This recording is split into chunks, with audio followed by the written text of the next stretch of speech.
Hello everyone. तर काय होतं ना, अपयश झाल्यापासून माझं वजन वाढतच गेलं आणि ते वजन आटोक्यात राहण्यासाठी मी आता सध्या हेल्दी फूड थोडंसं ट्राय करते.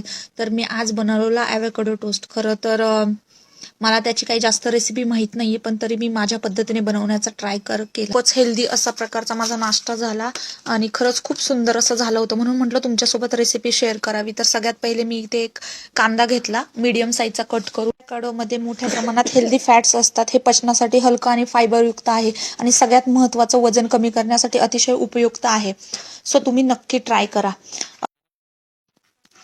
त्यानंतर एक मी मीडियम साईजचा टोमॅटो सुद्धा घेतला आणि तो सुद्धा असा असा चॉप करून घेतला. त्यानंतर एक काकडी घेतली, ती सुद्धा चॉप करून घेतली.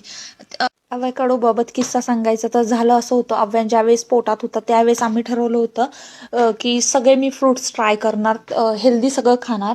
त्यावेळेस आम्ही फर्स्ट टाइम ॲव्होकाडो आणलं होतं आणि त्यानंतर ते थोडंसं कच्चं होतं, मे बी आम्हाला माहीत नव्हतं आणि आम्ही ते तसंच कट केलं आणि तसंच खातो. त्यानंतर मला आवडलंच नाही, म्हटलं हे काय बिलकुल चांगलं लागत नाही. त्यानंतर ते पुन्हा कधीच नव्हतं आणलं. पण जेव्हा मला कळालं की ॲव्होकाडोचे खरंच खूप बेनिफिट्स आहेत, त्यानंतर मी ॲव्होकाडो आणायला लागली घरात. आणि आता तर मी ॲव्होकाडो टोस्टची फॅनच बनली आहे. त्याचं मी कधी कधी सॅलड म्हणून सुद्धा डायरेक्ट खाते मॉर्निंगमध्ये.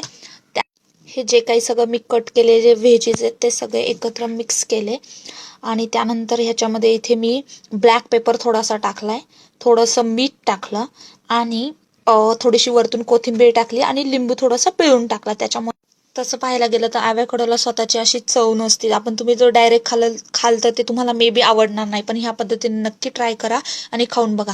त्यानंतर माझ्याकडे असा छोटासा टोस्ट होता, मी त्याच्यावरच हे सगळं ठेवलं आणि खाल्लं. खूप बाय, भेटूयात नेक्स्ट मिनी ब्लॉगमध्ये.